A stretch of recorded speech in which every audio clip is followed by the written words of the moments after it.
Previously on Joe John Show. Ugh, damn it. Hey Murray, what's wrong? Oh, I'm just having trouble staying up. Maybe you should try this. Oh, yeah. Dunkirk coffee.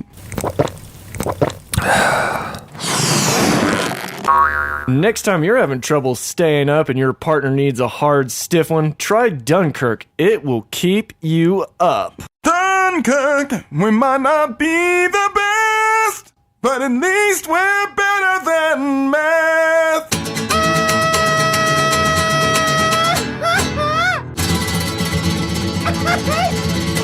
Ladies and gentlemen, boys and girls, welcome to Joe John. I am Murray, and this is my boy Joe. Hello. And I do the intro every week, and I realize that I always go, Joe, and I don't know why I do that.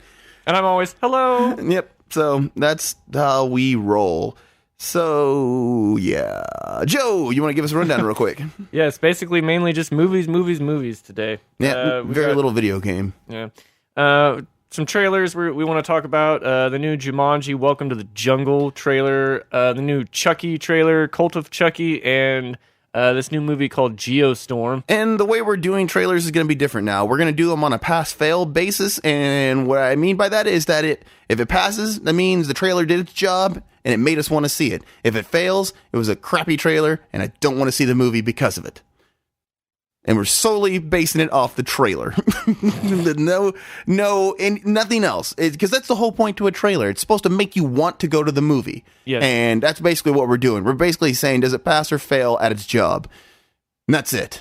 Period. And we got some reviews. We are going to review Baby Driver, or I'm going to review Baby Driver. Yeah, because my daughter had to play softball and win. So I couldn't go to 2 movies this week. I had to go to 1. Yeah, your kids keep getting in the goddamn way. Yeah, they do. I'm about to just get rid of them. And Spider-Man Homecoming, we are going to be reviewing that as well. We both saw that. I do have something I want to bitch about before we get into the show, and that is YouTube. If you are an avid watcher of YouTube, such as I don't know how much you watch YouTube, Joe. Yeah, I watch it a lot. I imagine you watch quite a bit, yeah. There's, I'd say with the last year, there's been massive changes going around, like left and right with the way the monetary system works and the way the copyright strikes. Yeah, I've heard all this stuff. I'm kind of confused by it, but it used to be like you got paid by how many views you got. Now they're paying attention to how long people are watching, which is what they should have been doing in the beginning, because it's stupid that somebody gets paid just for somebody just watching, like yeah, because they can only watch it for like 10 seconds. Yeah, and that's dumb, and that is absolutely stupid. And I get why YouTube finally decided that, oh, hey, no, wait a minute, you need to earn this money. But what I'm getting at is all these YouTubers are driving me nuts, because my Twitter feed, my YouTube feed, all of them are like completely dominated day to day with YouTubers complaining about, like, man, I only got like 10 cents for a video I would have got $100 for a month ago. And what my issue is that this isn't something that just popped up. Everybody saw this coming. Everybody has been saying for years, you need to be prepared. Yeah, it should not be your main source of income. No, in fact, I realize I think a lot of them use Patreon. That's what people are doing now. And then you get like people like Review Tech USA who sit out there and like, should I get a Patreon? Should I not? And he does it for like months. Does this crap, starts pissing off his subscribers, and then when he says he's going to get a Patreon, all his subscribers all of a sudden are like, oh, I'm not going to watch your channel no more if you have a Patreon. I'm like, what the hell? I don't know how many subscribers that he particularly has, but you have certain subscriber or some. I think he's in a 600 to 700,000. Well, like certain channels, like Angry Joe Show he has over 1 million subscribers. Just think of it like this: does he have Patreon? I don't know if he does. I don't know if he does or not, but he diversifies with merchandising and all kinds of other stuff. Yeah, see, that's the thing. It's like, and if you get people to pay, I mean, just imagine like that. It is kind of a nice business if people really do like you, and if they do want to give you money. I mean, think of it. If it's like you have 1 million subscribers, and each of those subscribers give you $1 through Patreon, or just buy your shirts, or buy your shirts, or whatever other products you have, and that's what they do. I mean, you got like Boogie2988. He said that he's being affected by it coming down, but at the same time, he's also pointed out that he knew this could happen. He said, free or not, I'm going to continue to do videos like this. YouTube should be a starting point anyway, and then you move on to things from YouTube, like, as you know, Patreon, and as you said, merchandising. It's like YouTube should be the start, but it shouldn't be the only thing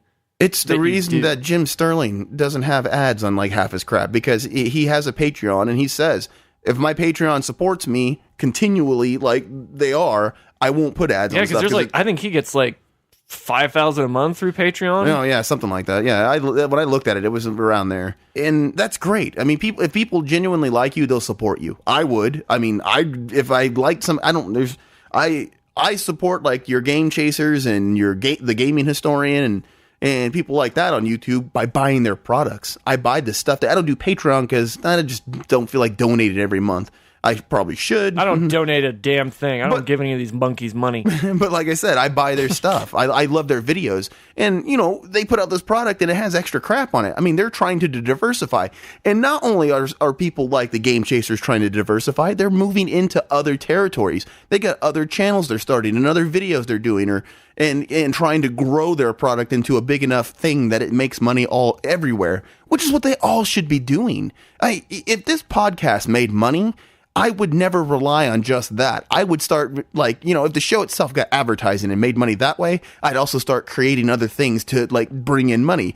I'd make shirts for it and whatever, and just crap like that, or use it to create other business ventures. Oh, I know what hookers and blow, man. But that's my big complaint. It's like, if you're worried because you were making $400 every video you put out, now you're only making $1. I'm sorry, that's your fault. That is absolutely 100% your fault for not being prepared, for not taking care of things. And I think it's dumb that people rely on YouTube to be an income. It's so stupid. It's like you're relying on somebody that you have no contract with. They're not an employer.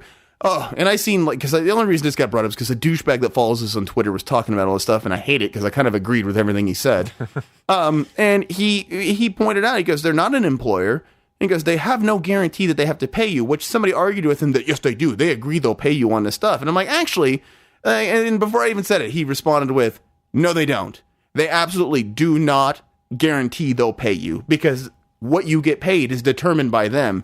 So they can come to you and say, well, we don't think this is worth getting paid. Goodbye. Not only that, but YouTube also really seems to love to censor people. Oh yeah, well that's their new thing now. You can't talk about war. You can't talk about any of this stuff because it's considered controversial. But if CNN does it on YouTube, and all those things, it's okay. And that's what a lot of people were pissed off about, because they were having trouble with the Call of Duty games because they're about war. So people were getting demonetized because of that. Yeah, and doesn't Nintendo love to do that too? They don't like any of their stuff to be on any YouTube channels either. It depends on what it is. No, it depends on what it is. They have a blacklist of things that you can't. They have a blacklist of things you can't watch on. Or excuse me, you can't stream, you can't run videos of, like certain Mario games. It's like all their main stuff that everybody would want to do. They hit you with a copyright strike if you do any of that stuff. But if you want, you can sign up for their bullshit monetization program where they take 95% of your money. It's not that high, but it's 75%, which is ridiculous. Yeah. They take all this, and then they, and again, like I said, they limit what you can do with it. It's so stupid. And why would anybody do that? And why do they get away with doing that? I don't know. I don't get it. It's one of those things that I go back into where this will tie it's right. It's copyright, isn't it? It's copyright. They always use copyright. That's what they say. And I guess they do have an argument there. But this is where we're going to go into this whole thing I'm just going to start calling beating a dead horse. Nintendo needs to get out of the damn dark age. Almost every other video game company on Earth has accepted the fact that YouTube and streamers on YouTube and people doing reviews on YouTube has been nothing but 100% positive for video gaming. Yeah, they sell your games for you. Yeah, Nintendo is the only one who doesn't seem to get that. And it just blows me away. It's a different culture, Murray. Oh, no kidding. Oh, no, it's like I sit here every week, and that's why I call it beating a dead horse. It's like I told Joe today. I was reading about everybody talking about all this third-party support the system has. They have no third-party support. all the excuse me, I'm sorry. It's like I can hear all these plosives in my mic. Anyways, It's great. yeah, they Spit on me. my whole thing about like the no third party support is everybody's like, well, they got Skyrim. Oh, great, they got a game that's on 42 other systems. Yeah, it's been out for 5 years. Yeah, it's been out 6. It's actually been out for 6 forever. And then they're like, well, we got this game and that game. Ports. Almost all of them ports. And then what's he bring up? Oh, well, we got FIFA. You got half of FIFA. You're getting an inferior port of that game. I was like, so, I'm sorry. Oh, well, we got the Rabbids and Mario game coming out. Great, one game. One third-party game. And it's a Mario game, though, so that doesn't count. Yeah, it's like a joint venture. But and don't get me wrong, there are third-party games coming out for the system, but as a whole, third-party support is almost nothing. It's just like their last 2 systems. Very little third-party support in terms of like big-name titles and stuff like that. And then you get all these babies who are on there whining about like, man, maybe we can get Fallout 4 on here. Oh my God, keep dreaming. I doubt the Switch can actually play Fallout 4. I think you're gonna eat your words. Oh, you think so? Yeah. Even if it gets it, it's gonna be an inferior bullshit port. I bet Skyrim is an inferior bullshit port compared to all the other versions of the game. But it has Zelda in it now. But come on, it's a 5-year-old game. No wonder the damn system can run it. And that's my whole thing. It's like, well, maybe we can get Resident Evil 7 on the Switch. I saw people talking about that. Bullshit. That ain't gonna happen. Good luck with that game. And first off, Capcom's already said if Street Fighter didn't sell well on the system, they weren't gonna put anything else on it. Now that right there tells you that nobody has trust in this system. No, a lot of developers have kind of, I'm gonna go ahead and say, a wait and see approach. They have been saying that the console is just not powerful enough, and the video game company Ubisoft has already said that they're having problems with this one game called Steep, where it's like an open world like skiing and snowboarding game in the mountains, and they're having trouble programming that for the Switch. So it's already running into problems with third party, but they'll have their first party stuff, and that's what Nintendo really lives on these days. Hey, that's why I bought the system. That's what irritates me. Good for you, sir. No one, well, yeah, but that's my irritation. No one will admit that. They act like, no, look at all this other stuff they got going for them. I'm like, no, it's going to be the same thing. Just admit it. You bought it to play Nintendo games. That's why everybody buys Nintendo systems. I think it's gonna do. I mean, it already is doing better than the Wii U, and I think it's gonna definitely last longer than the Wii U. But I just don't. I don't like it when people take Nintendo and then want to compare it to Microsoft and Sony. I think you can only compare Microsoft and Sony. Nintendo is its own beast, and it should just stay in its goddamn corner alone. But I think Nintendo gets that. Nintendo's already came out and said we're not competing with them, and it's clearly obvious they are not. Yeah, and I don't like it when people try and make it a competition between. Jesus Christ, that's just lame. It's lazy. I'm going to sit here every week, every 2 weeks, whatever the hell we're doing. Our schedule's all kinds of crazy right now. Yeah. I'm going to sit here every couple weeks, and I'm going to bitch about Nintendo. I'm going to bitch about Sony. I'm going to bitch about Microsoft. I'm going to bitch about PC gaming and Steam and Microsoft Store and everything under the sun. But you know what I'm going to also tell you? I own all them sons of bitches because I love video games. While I might bitch about all this stuff, I still own it all because the more there is out there, the more fun there is for us to have. And that's what I don't seem to understand from people. Like, I don't get fanboyism. I don't get why everybody's like, oh, I only play this and that's it. Everything else sucks. What the hell kind of mentality is that? You know what you're missing out on by being that way? I get if you're like Joe, and I give him crap for not playing PC games, but I get it. PC's a whole different animal than consoles. It's getting closer to like the ease of use and everything and all that kind of stuff, but it's still also way more expensive to start off with. Once you get there, not a problem. But getting there is expensive, and I get why people don't do it. That's the other thing, too. Like, with Nintendo being I think Nintendo should be by itself, and I think PC should essentially be by itself. Yeah. But Microsoft and Sony, I can understand the fanboy wars there. Yeah. But... well, to an extent...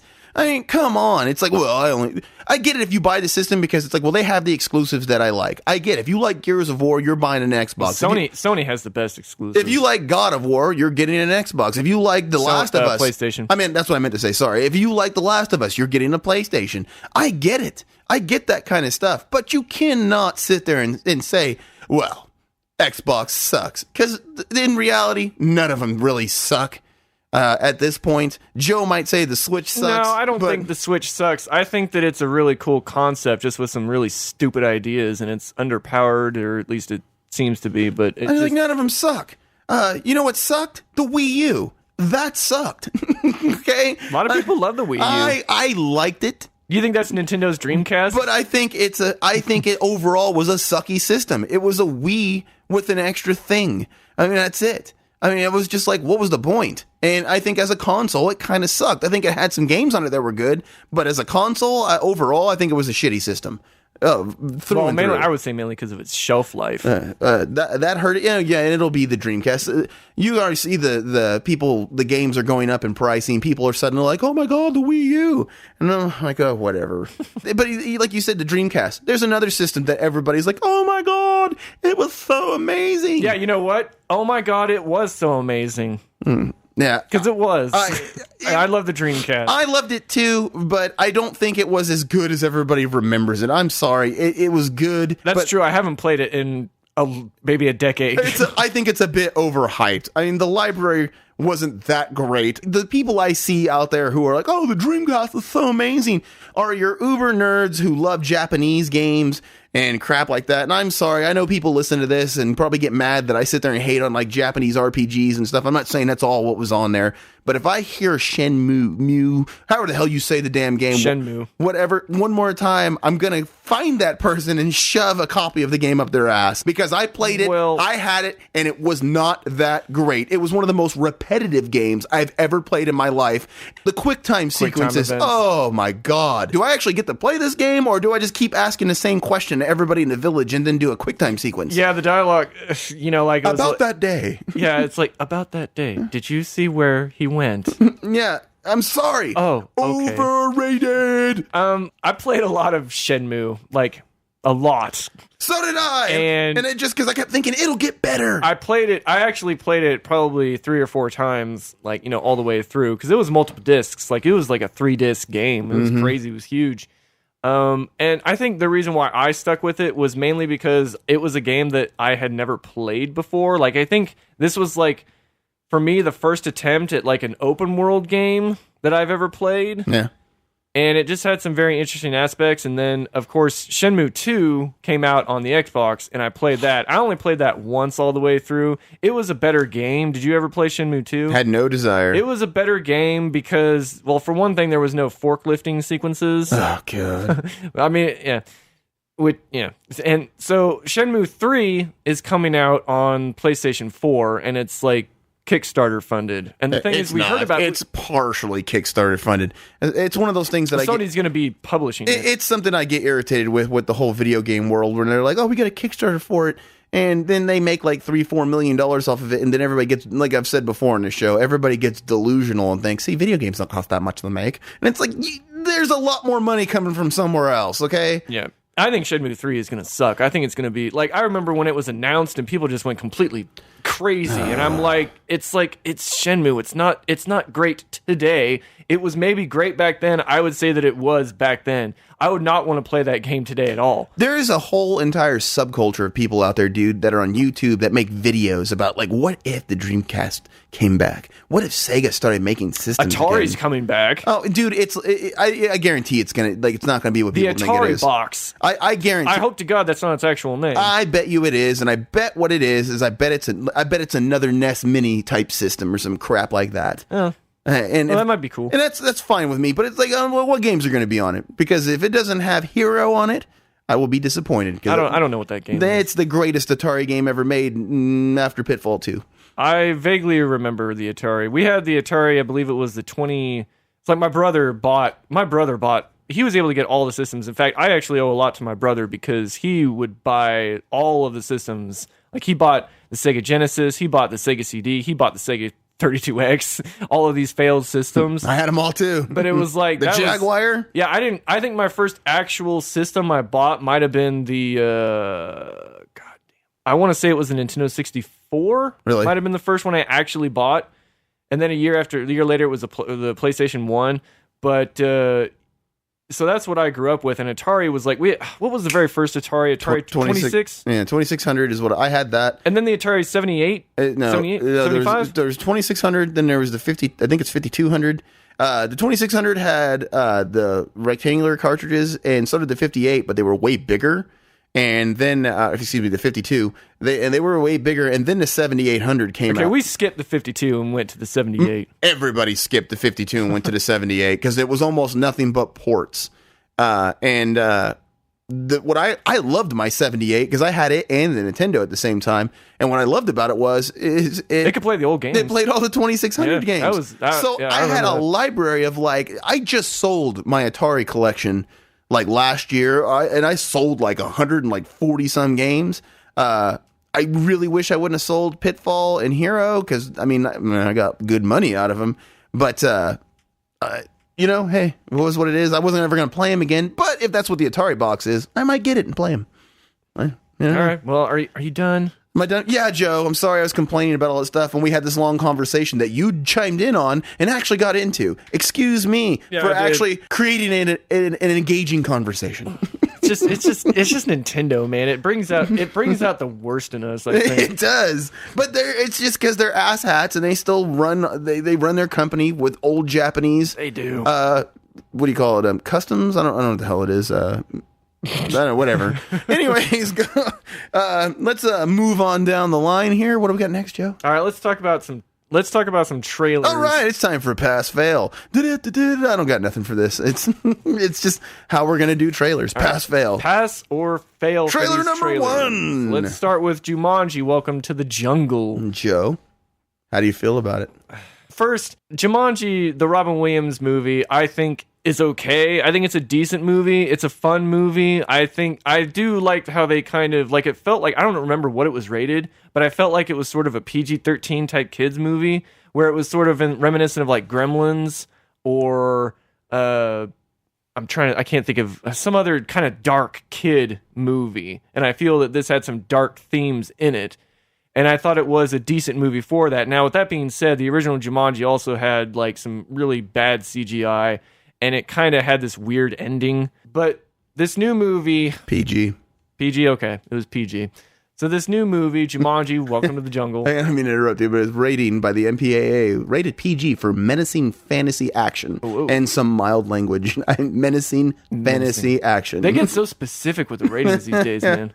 Yeah. Anyway, sorry, go ahead.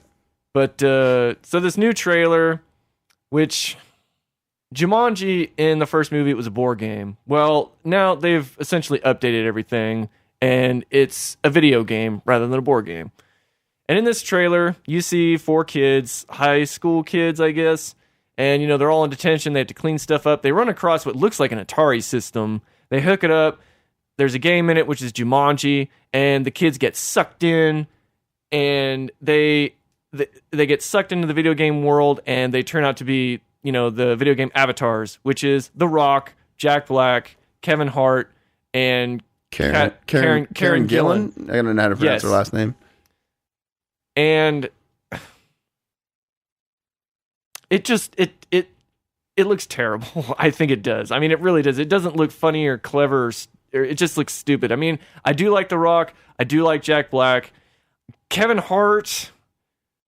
I don't hate Kevin Hart, but I don't like him either. Mm-hmm. I feel like he's the same character in every single movie he does. He's just screams all the time and just says random, obvious stuff.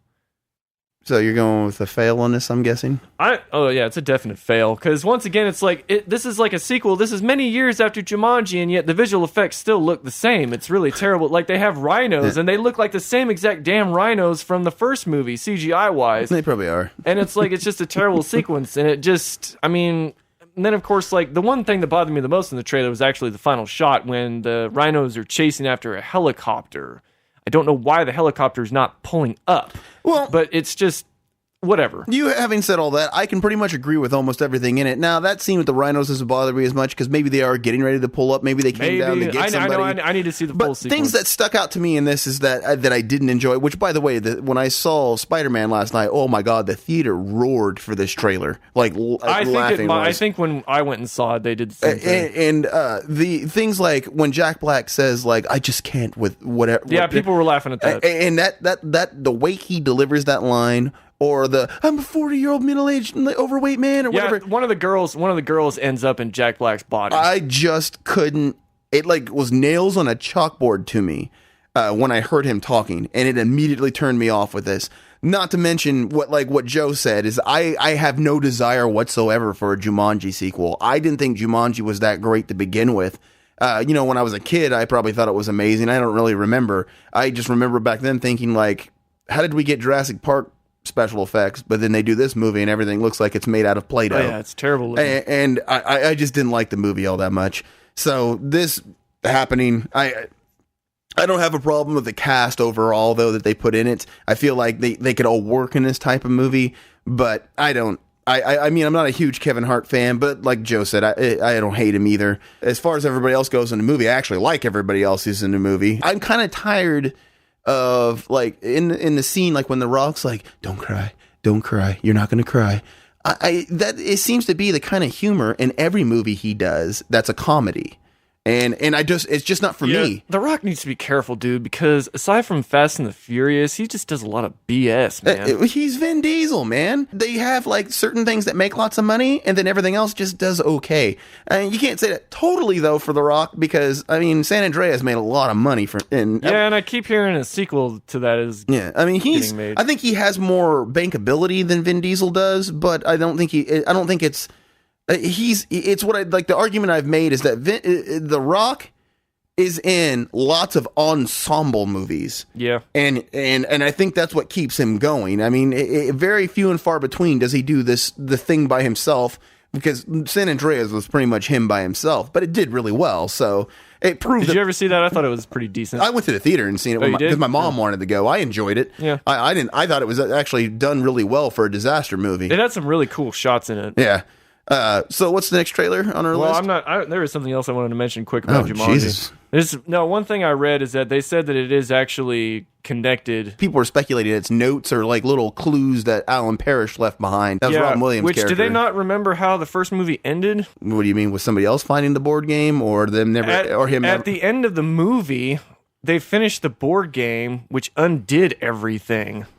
So Alan Parrish didn't actually go to the jungle. It didn't undo. No, he did, but he got out. So right. I mean, it didn't necessarily undo that aspect of it. I mean, if you want to get technical, I mean, come on, Joe, you're getting technical about a dumb ass movie that doesn't need it. I mean, I know we all do it, but when they finish the game, they go back to when Robin Williams was a kid when they started the game. But they still played the game. He still went to the jungle. That all still happened. I don't care, Murray. It's stupid. They didn't see it. They're not paying attention to it. I disagree. It ain't gonna work. But let's move on to the next trailer, Joe. I'm gonna spend 20 minutes talking about Jumanji. Next one is. What did you say? Fail for the trailer? Oh yeah, fail. Oh, yeah, fail. Big fail. Pretty epic fail. All right, next trailer is. Cult of Chucky. Okay, so I have not seen the last Chucky movie. I have. And was it any good? It was okay. Okay, see, here's the thing. This trailer, also a big fail. And it makes me mad because I was kind of excited for it. But what this trailer screams of more than anything to me is low budget as hell. Well, the last one was extremely low budget. And it just, I mean, they're like one... That's all you're going to get with Chucky movies. One solitary location. And I guess my big issue is like, I really don't know what else you're going to get from Chucky other than, like, I'm a doll, but then I'm going to come to life and start killing people, just like in every other movie, and people aren't going to believe I'm real, just like in every other movie. So it's almost like they're remaking this movie over and over and over again, just with different settings. Well, you can kind of blame just how the franchise went in general. It's like Child's Play 1, 2, and 3 was pretty much like all the same kind of stuff, and then Bride of Chucky completely changed everything. Well, and then 3, like, okay, I thought like how they did 2 worked as far as how it played off of 1. 3 I just thought was dumb. I mean, I think 3's in my opinion 3. Well, I don't know. The worst one for me is Seed of Chucky. I think that's the worst awful. one. The third one would be second worst. But Bride of Chucky completely just changed things up, and then Seed of Chucky continued on from Bride of Chucky and just completely, I think, killed the franchise. Oh, it went goofball comedy is where it was awful.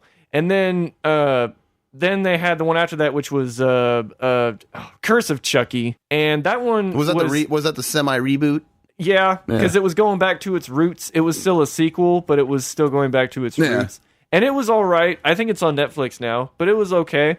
I think that little bit of, I think that's kind of funny, is that the main character that was in Curse of Chucky and then this new one, Cult of Chucky, the main character, the chick in the wheelchair, is actually Brad Dourif's daughter. Oh, yeah? Yeah, and he's the voice of Chucky. So I think that's kind of funny. But Cult of Chucky, this one to me, it looks like it's going to continue off from the story of Curse of Chucky.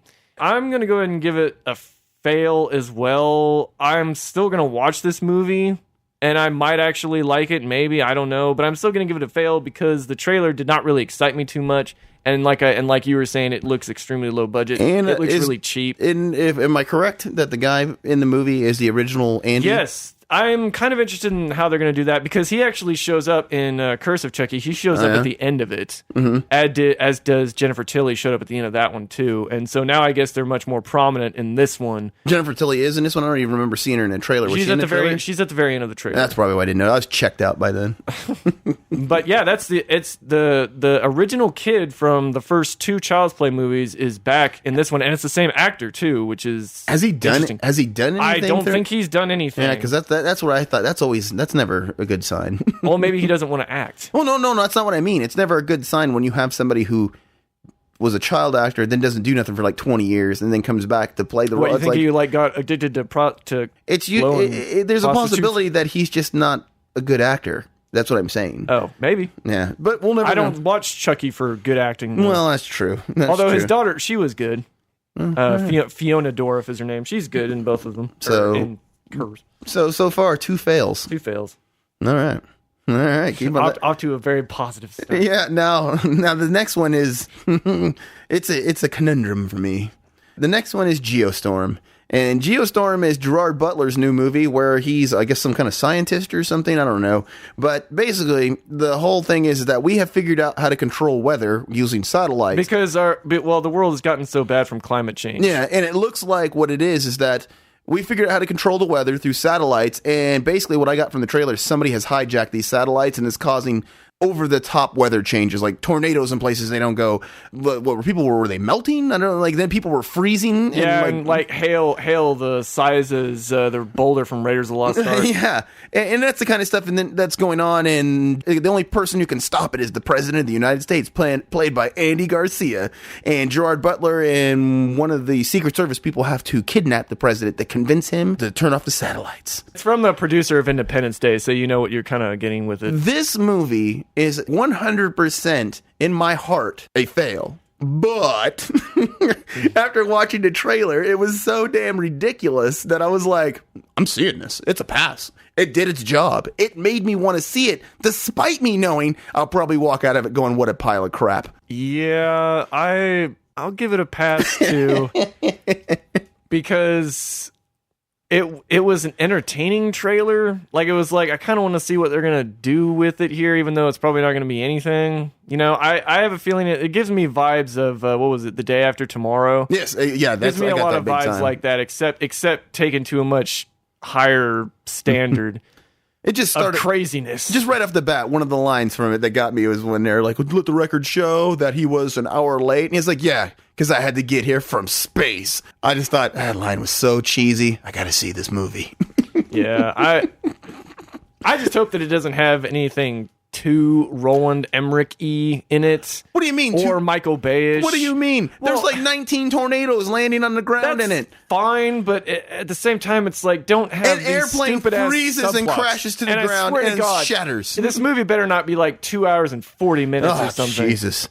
God, do you remember 2012? The movie 2012? Mm-hmm. That movie felt like that was like a freaking week-long miniseries. It did. It was long. And that movie was awful. See, I do not want something like the stupid subplots in 2012 to be in a movie like this. Just make it simple. That seems to be like, what, did Emmerich do that one?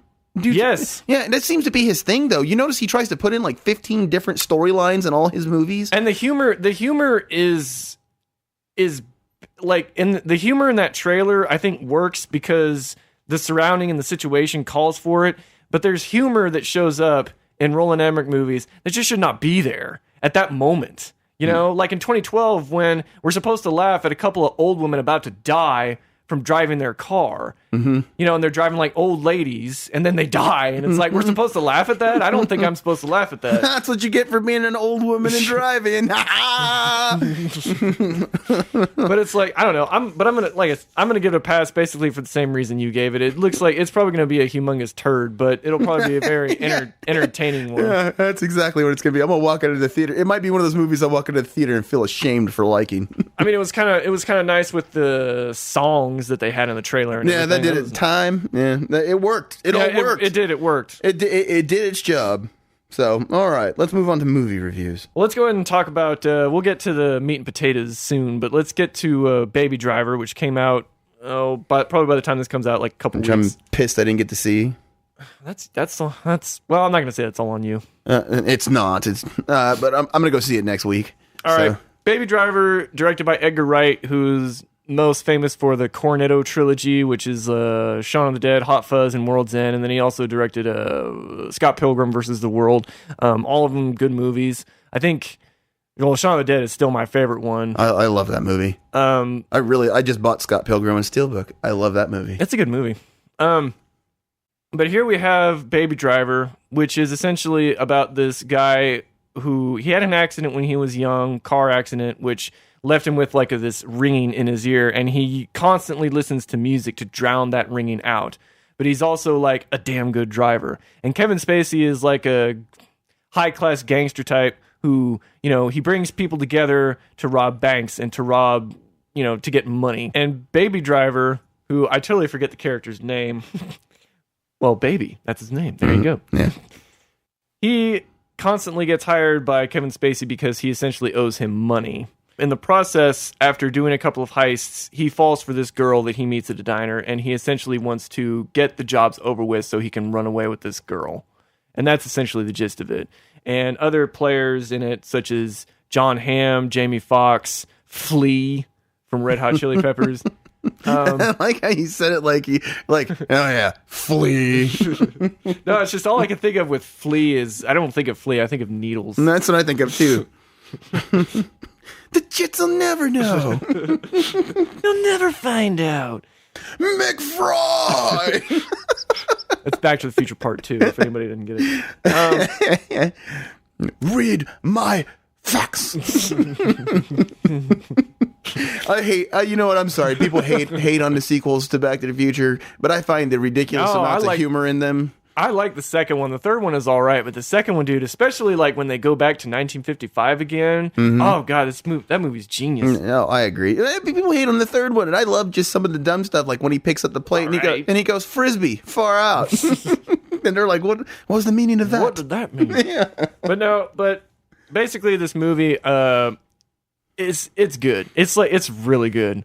Like, it's filmed very well. The soundtrack is so good. And the thing that also I really love, like, what they do with the soundtrack, like some of these songs I have heard of. A lot of these songs that are in this movie I have never heard. And so I kind of really respect Edgar Wright for that, for using very original songs. And the thing that's awesome is that these songs and the music, the soundtrack, is essentially like it's its own character in the movie. Like, it actually serves the plot. Huh. Because he uses it. He constantly has earbuds, and he constantly listens to music. He has to listen to a song as he's driving, like when he's evading the cops and everything. He has to.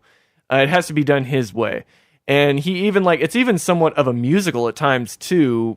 Like, he's listening to music and he'll kind of dance to it and then mimic the words, and it's really awesome in that way. And there's also, like, some of the music is filmed with the action scenes. Like, there's a shootout sequence to Tequila, and the guns go off with the beats at the same time. So it's I love that aspect. And it's also really funny as well. The humor is there. It's kind of your Edgar Wright humor, but it's sort of, I would say it's scaled back from what he's done before. Like, I don't think it's anything like Scott Pilgrim or any of the Cornetto movies. It's sort of scaled back. It's more for a mainstream audience. That's why I think, is this more of a studio movie than the other stuff he's made? Yes, I would say so.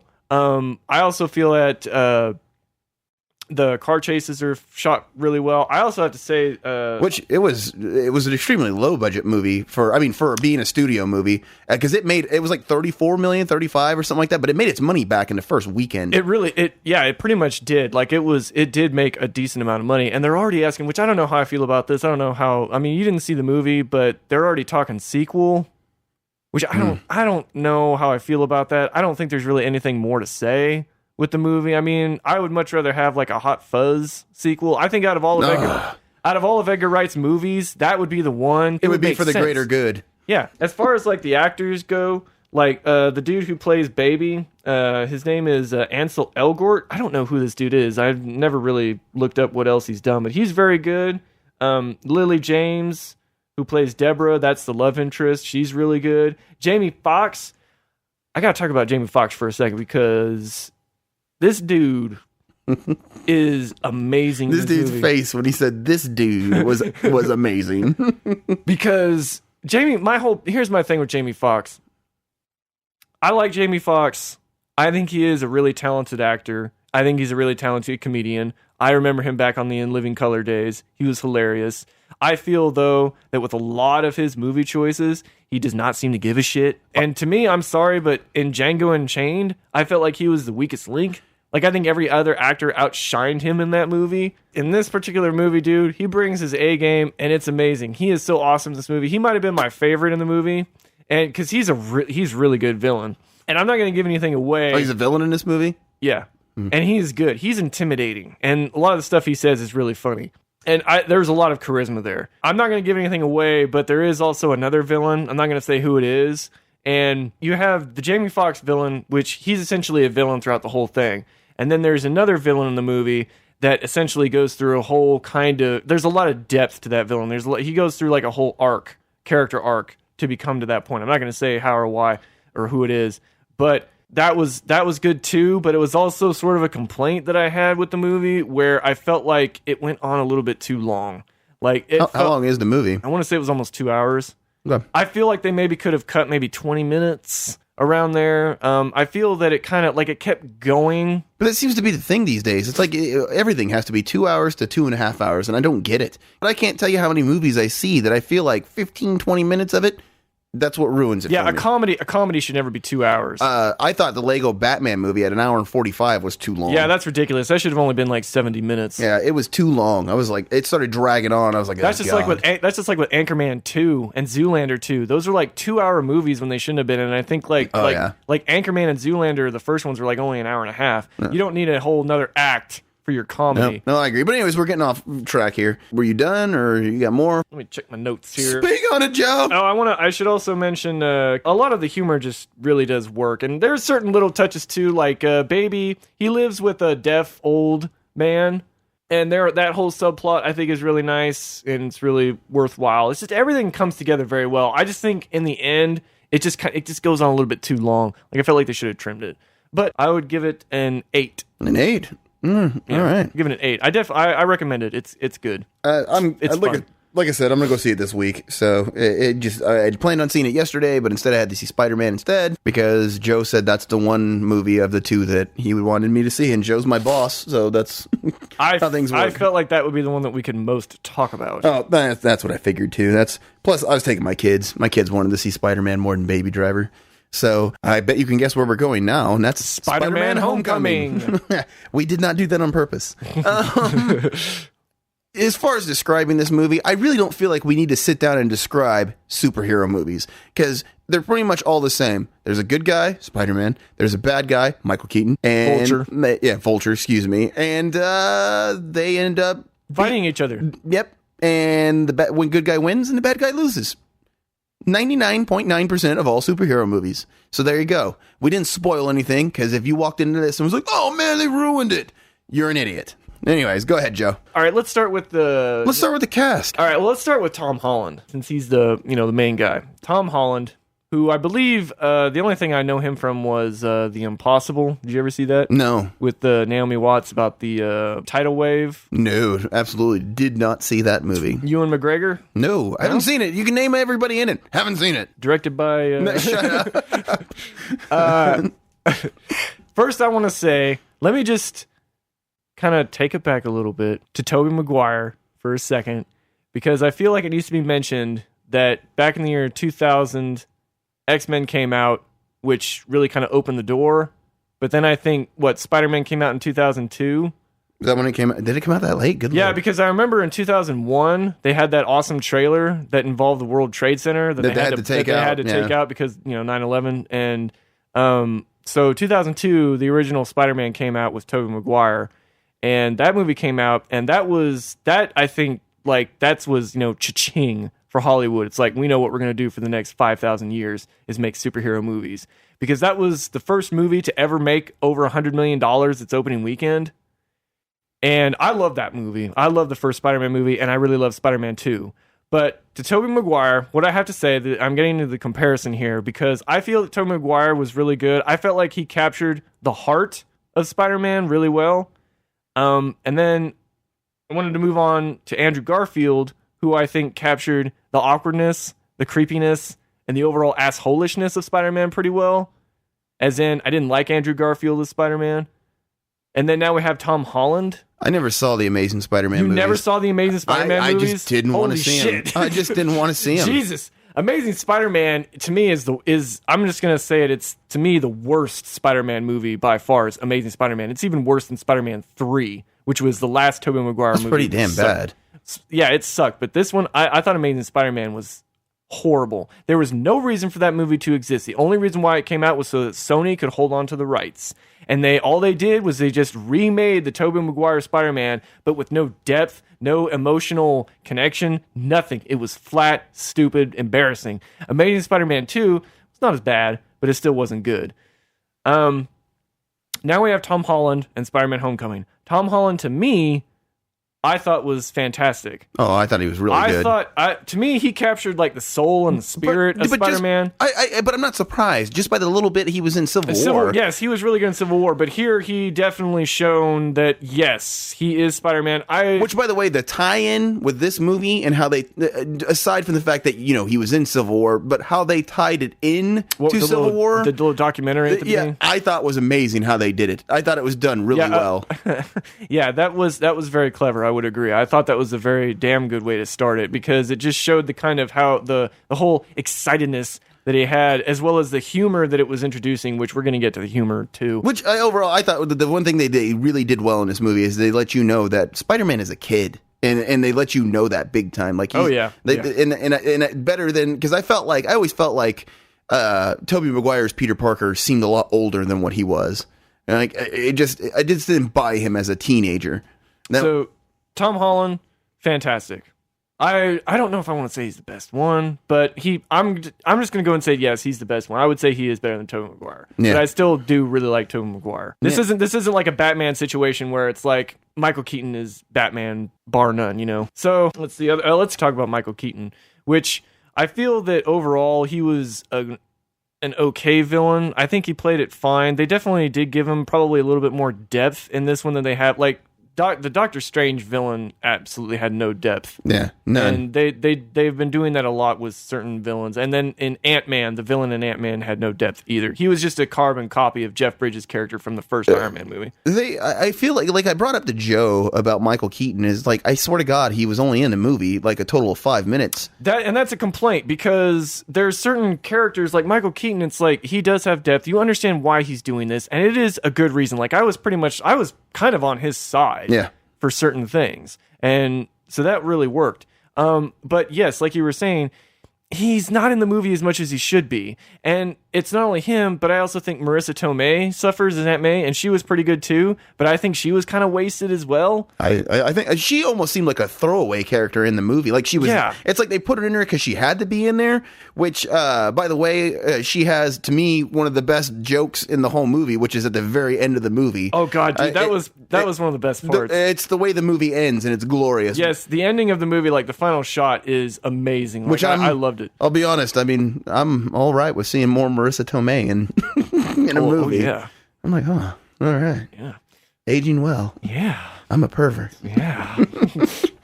So, I was going to say MILF, but...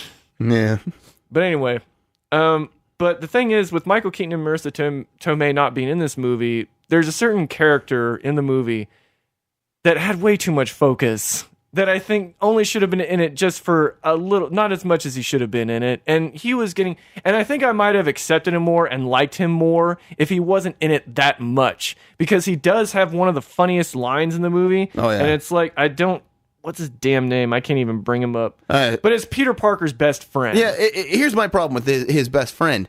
He has tons of dialogue, tons of screen time, and almost all of his dialogue is, can we tell people? Can we tell this person? Can I say something? Can I do this? Can I do that? What's it like being Spider-Man and no one can know? What's it like hanging out with the Avengers? I swear to God, the whole movie is almost nothing but that from him. Yeah, it was like they just like grabbed a fanboy, a Spider-Man fanboy out the street, and it's like, you want to be in this movie? And it's like, here you go. Yeah, and then, I don't even have to write any dialogue for you. What do you want to ask Spider-Man? Yeah, that's exactly what it was, and it was annoying to me. Don't hear my harsh tone and think that at the end of this I'm going to be like, this movie sucked, because I'm not.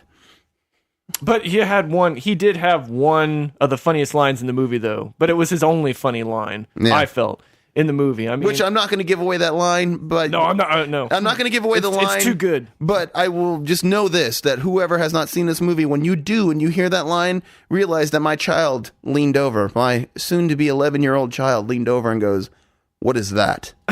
And I could not tell her. So and this is geared more towards kids. It was an adult, at least fanboys. It was definitely an adult joke, and I could not tell her. All I said is, it's adult stuff. You'll know when you're older. Now I want to move on to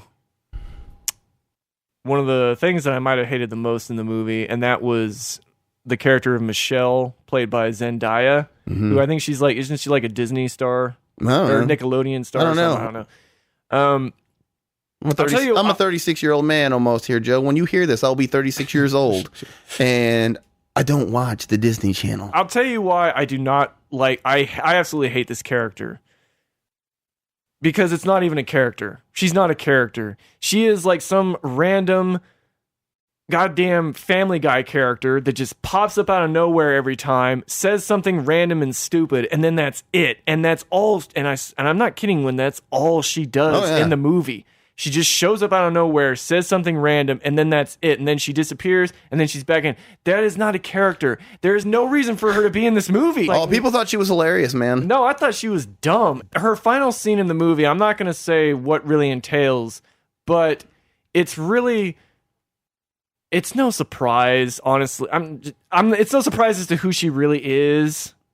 Because she's on the poster. Her name is Michelle. You can pretty much guess. No, I thought that was the cheapest reveal of any movie I've ever seen in my life. I know. Thomas was like, you know what? This reminded me of Star Trek Into Darkness, where the studio kept trying to say, oh no, Benedict Cumberbatch, he's not Khan. He's not Khan. And then you're watching the movie and it's like, I am Khan. And it's the same damn thing with this movie. And it's like there was no reason for them to keep it secret or to even lie about it, which they did. And then, of course, you have the reveal, and that is actually the only time in the movie where she actually shows some kind of humanity at that point. Yeah. But it's like too little, too late. I hate you. If you're going to be in the sequel, which I'm sure that you are, completely change his character, please. Speaking of characters you don't like, I also didn't like, what would they call him, Flash? What was his name? What's his real name? I don't remember the character. No, not the actor. I mean, in the movie. Go ahead and keep... What's the character's name? Flash. Yeah, but that's not his real name. His name isn't Flash. I can't remember whatever, but he's, I guess, is he a bully in the comic books? I don't... Yeah, he's... do you remember the actor's name is Tony Is that the dude? Is he supposed to be the guy that because I never read Spider-Man. Is he the guy that Peter Parker got into a fight with in the first Spider-Man movie? Yeah, the big muscle dude. Okay, who's the dude from Magic Mike. Yeah, okay. Yeah, and he's like this scrawny little dude in this movie for the most part. And his character was more annoying to me. He was, because all he did was just like, Penis Parker. Yeah, hey, it's Penis Parker. And that's where I'm getting at. Like, a lot of the high school stuff in this movie bothered me. When I was 15, I probably would have been like, this is amazing. But I'm 36 and don't like that crap. Yeah, to me, I felt like the high school stuff just slowed the movie down. My biggest beef with this movie is that there are moments where the comedy is genius. And then there are moments where it's so cornball that I just can't stand it. And that's what took it from being like an 8 or a 9 down to, which I am giving it a 7. That's what brought it down for me, because everything else, like action sequences and stuff like that, were amazing. Except one. Yeah, we'll get, and I think we are in disagreement of this. There's like the car chase sequence. I mean, where he's chasing him in the van. Yes. And then there's I didn't say I didn't like that. I said there's aspects of it I don't like. Like there's a Ferris Bueller reference in it, and I don't like it. I didn't like that. That's just because you don't like that movie. No, it has nothing to do with that. Yes, it does. I thought the way it's filmed is what bothered me. The way the whole thing was filmed, it looked cheap. That's why I didn't like it. That's what was bad for me. I will slightly give you that. My whole thing about it looked like he was running through a set. And that's what I didn't like. It took me out of the movie for a minute. But the thing is, like with me, with that action sequence, I like that sequence because I love the concept of it. I mean, this is Spider-Man out of the city, so he has nothing to. I get that. I totally get that. Like, I thought it was really funny when he came to that one part, and he's like, "Oh crap, there's nothing here." Well, wasn't that like a golf course or something? Yeah, something like that. Yeah. Like he shot out his web, and it went nowhere.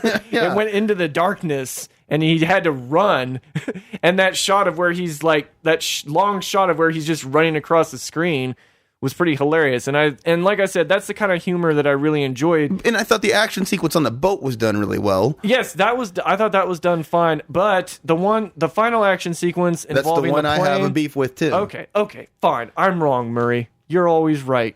What? No, you were wrong about what scenes I liked, and I didn't hate it. I'm just trying to. The last one I thought I agreed. Like the last action sequence in this movie, one, I think it's filmed terribly. Yeah, it's really choppy. And so I couldn't even understand. I was like, what is going on? What is he doing? Like, there's a thing where they're like, where Vulture's coming at him. Vulture's trying to hijack a plane, and Spider-Man's trying to stop him on this plane. And Vulture's coming at him, but like the way he was doing it, I was like, what is he jumping? I mean, what the hell is he doing? He's on a plane. I don't understand what's happening. I think, you know what the biggest problem for me probably with that scene is that might have fixed all of that if it was during the day. Yeah. Because I really don't like night action sequences that much. I mean, I would much prefer daytime stuff. Well, you see, you complained about how dark it was, and it was not that dark to me. Like, at all. That seemed kind of, maybe the way that, I think it was mainly with me, maybe not the darkness, but just the way it was edited, and there was a lot of quick shots. Too many. Quick edits. So many quick edits that it makes, it was dizzying to me. There were no money shots. Yeah, I didn't like how that went down. That's a difference that you can make with, like, the Sam Raimi Spider-Mans, is that Sam Raimi, I think, shot those movies brilliantly. Like, and there was, like, a certain, like, with the fight scenes were much more ferocious. Mm-hmm. Rather than in this one where they were just kind of, it just seems rather simple. And I feel that just shows, that's just a testament to Sam Raimi of how great a filmmaker he is, because he shot those movies very well. This one seemed much more basic. Like there's like tons of money shots in the original Spider-Man trilogy. But in a sense, it's still entertaining, though. It works for the most part. Like, the concepts are very good. I honestly think, as far as rebooting a franchise, I think they started off on a really good foot. And I think all of it can be owed to the fact that Marvel stepped in and put their fingerprint on it. I think that's what saved it. I really do. I don't think Sony knew what to do with this franchise. I mean, Amazing Spider-Man was showing you right there. They like, what do we do now? I bash a lot of the humor in this movie, but there are scenes that are genuinely good. Like the one Joe brought up about, which was by far the best line in the movie from his friend. Donald Glover has a scene in the movie that's glorious. That whole scene is done really well. The interrogation scene, that cracked me up so much. That whole scene, like, it just clicked in my head. Me and Joe had a conversation earlier because I was trying to figure out what was the point to him even being in the movie. And Joe's roommate, Thomas, said that he believes that it's possible he's related to Miles Morales, which it just clicked in my head that he said his nephew lives in that neighborhood. Yeah. So that I was like, oh yeah, it probably was why he was there, which is that dude is he's Spider-Man in the comics at some point or something like that, right? Yeah. So that scene's done really well, and it's there, but it's very hit and miss. And when it hits hard, and when it misses, I think it misses big too. So, definitely. But overall, it's a solid movie. It's good, and when I sit here and say it's a 7, I have a big however that comes with that, and that's. I think a younger audience is going to eat this movie alive. I think your hardcore Spider-Man fans and your young audience is going to love it. Because it's on track to do 120 million this weekend. Obviously, you knew you were going to see more of this, but I'm glad and the reason I'm glad it's doing so well is because I honestly genuinely want a lot more Tom Holland Spider-Man. What did you think about, now there was essentially 2 twists. One of them we basically kind of gave away, and then the other one, you know what I'm talking about, involving his relationship. Before he goes to prom? Right. I actually, that kind of, like, that's not what I was expecting to happen there. I felt like, the thing is I was in the audience. I was with the audience, which, by the way, it was probably one of the worst movie audiences I've ever had. Oh, mine was bad too. The guy behind me, I never bothered to look to see how big this guy was, but he was shaking his leg, and I was getting pissed for the first half hour of the movie because my whole seat kept shaking. People were talking everywhere. I was like, oh my God, what is going on? Dude, I have to tell you that at my theater, there was a little girl who kept kicking Thomas's seat throughout the whole thing, pretty much. There was this dude, maybe 2 rows in back of us, who he had this laugh, and luckily it maybe only happened 3 times in the movie, but it was the most annoying laugh possible. It's just like, like, and he did that too. He did that. And reminds me of the guy when I went to see Bill Burr, and every time Bill Burr said a joke, he goes, oh, that's so true. That really happens. And I was like, oh, shut the hell up. And then I had this girl sitting next to me who must have been ovulating or something, because every time Tom Holland came on screen, she was like, oh, he's so cute. He's just so cute. I just want to have his babies. And just, I mean, she didn't actually say that, but she kept saying how cute he was. And then, of course, like, she must have been getting jealous of Peter Parker's love infatuation, because she was also like, oh, she's too tall, and just all this kind of stuff. And she just had these random comments. And then, of course, like near the end, when with the whole stuff with Tony Stark near the end, she went so goo goo gaga over that whole scene. It's like, Jesus Christ.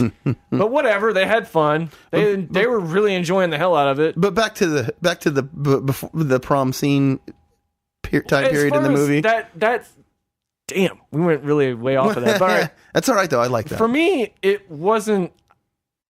When that happened, I didn't get shocked by that at all. I wasn't shocked. It just wasn't what I was expecting. I was like, yeah, I thought, like, I kept thinking that there was going to be some kind of a connection, because somebody keeps mentioning that they have a family and everything, and it's like, okay, this is definitely going to come in at some point. We're going to tread lightly here because we're getting into spoiler territory. I know, but that's all I'm going to say about it. But I also just. But it did lead to kind of a cool scene in the car it's in the trailers with Michael Keaton and Peter Parker, and I'm gonna kill you. And then what did you think of that one? I just need to ask you this one line of dialogue and see how you feel about it, because it does bother me, and it bothers other people too, where Michael Keaton is like, I'm gonna kill you dead. No, I hate that. I hate when people say I'll kill you. I say it as a joke. Like, I'm gonna kill you dead, because it sounds so stupid. Yeah, that's not intimidating at all. No, it's not. You're retarded. I hope that they did not actually write that. I don't. No, I hope they did write it, and I hope he didn't just ad-lib it. That's what I hope. Yeah, true. But the thing I did like about that scene is, like, in the car when he's like, just your friendly neighborhood Spider-Man or whatever. But the way it's filmed, it was one of those moments where I had it like this, like, oh, hey, Michael Keaton's hardly in this movie. I want more of this guy. And exactly. That's what happened right there. There were certain characters that are like... There was moments of brilliance from him, and I just thought, oh, God, that dude would have been... Like, there's just so much more you can do. But, as per usual, I get it. Marvel always makes the defenses the movies aren't about the villains. However... You're going to need them. But the thing is, I want to point out to Marvel is that some of the most beloved characters in all of comic book movies are the villains themselves, and you need to have more depth. Now, I will say, Michael Keaton's character for a Marvel movie had way more depth than most of them tend to do. Certainly better than what was in Guardians and I haven't seen Guardians, and I still haven't seen Ant-Man. You've seen Guardians? I'm talking about the first one. Oh yeah, the first one. Oh my God, no depth at all, other than like they killed people on this planet. That was it. It just needs. They're getting better. I'll give them that. As time has went on, they're getting better at it. They're not as horrible, and it's something I've been concerned about, and I've voiced it before in this show. Thanos is a bad guy. You cannot get away with that shit. You are not going to get away without going into his backstory. You can't. You can't just have him show up and be an evil tyrant that's all powerful for no reason at all and not explain how he got here, why he's mad. There has to be reasoning behind it. And what's sad is they have been hinting and showing Thanos, forever now, and they have never once ever alluded as to why he's doing any of the stuff he's doing, but he's part of the big climax we're building up to. And that's what bothers me with Marvel.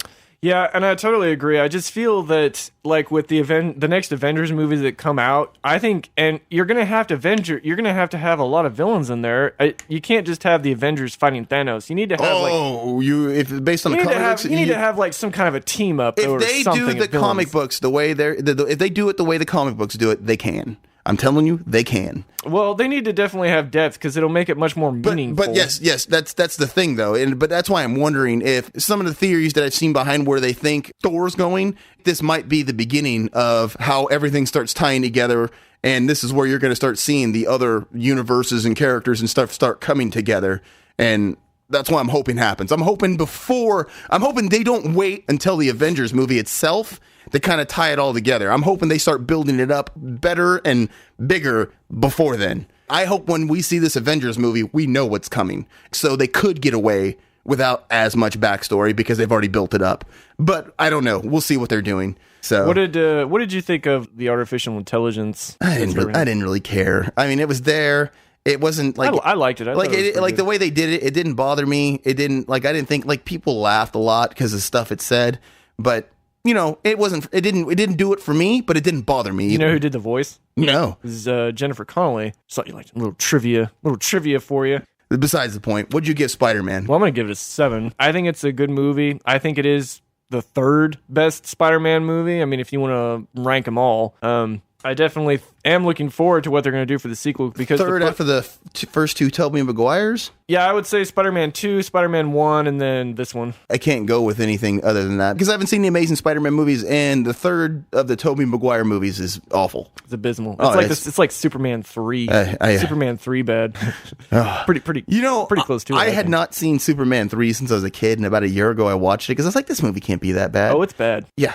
It is that bad. I just have one quick question. Did anybody clap? No. At the end of the movie? No. Oh, wait a minute. Yes, they did. They did? They did not clap at the end of the movie. They clapped after the last credit sequence, which there are 2 in this if you haven't seen it. And both of them very good, actually. And the last one, especially the last might be one of my favorite after credit sequences. I do like the fact that one of the... I'm not going to say what it is, but there's a certain actor in this movie who's from Better Call Saul, who I love, and he'll probably be a part of the franchise, which is good. There's a running joke through the whole movie over and over again, clear to the last credit sequence, and it's great. It's an awesome joke. When there was the reveal of a certain character of who she really was, did anybody clap or say anything at that point? Nobody did anything when that happened. See, I think it went over people's heads. I think it probably did too, and it's like nobody, like everybody, like there was another character that shows up like right at the very end, and everybody just completely just went crazy over that part. I just went, when I like that. That was amazing. No, not that one. I'm talking about when there was the reveal of who this character really was.